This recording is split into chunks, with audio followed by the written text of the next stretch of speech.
Marvel's Spider-Man on the PS4 has been a huge success, and while it may seem an easy fit to combine the New York-based web swinger and the world of gaming, Spider-Man has had a varied history in the medium.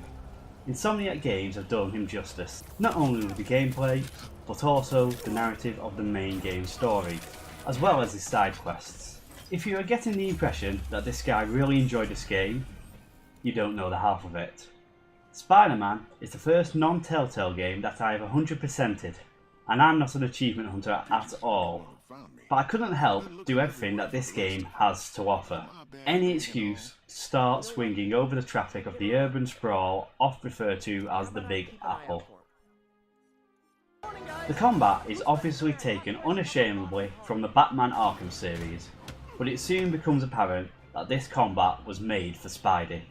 The sentence going off in the Arkham games was just a way to allow us players to get a little extra help in keeping bats safe, but it is an actual part of Spider-Man's abilities. Spider-Man 2 is a more agile character, so the jumping and flipping from kick to yet another punch seems a lot more natural to him than the much burlier Dark Knight.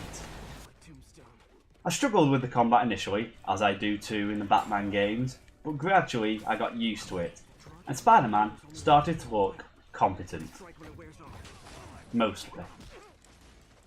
Now it had been a while since I've read a Spider-Man comic book, so I'm not up to date with all the villains and allies that he has currently, but the game does an excellent job of introducing the various characters in such a way that you know exactly what they're about, but it manages the difficult task of making sure that they are not entirely one-dimensional. And as the characters are added, story builds to the expected citywide calamity leading to the grand finale. And it even contains a mid and post-credit scene to make it feel so cinematic. Outside of the main story, there's plenty to see. Easter eggs are often a thing in video games and comic book tie-ins, and boy there's a plenty in this. From the blindingly obvious to the subtle and obscure. Whatever your familiarity with the Spider-Verse and comics beyond, there'll be something in here that'll make you smile like the Joker. Shit, wrong franchise. Moving on.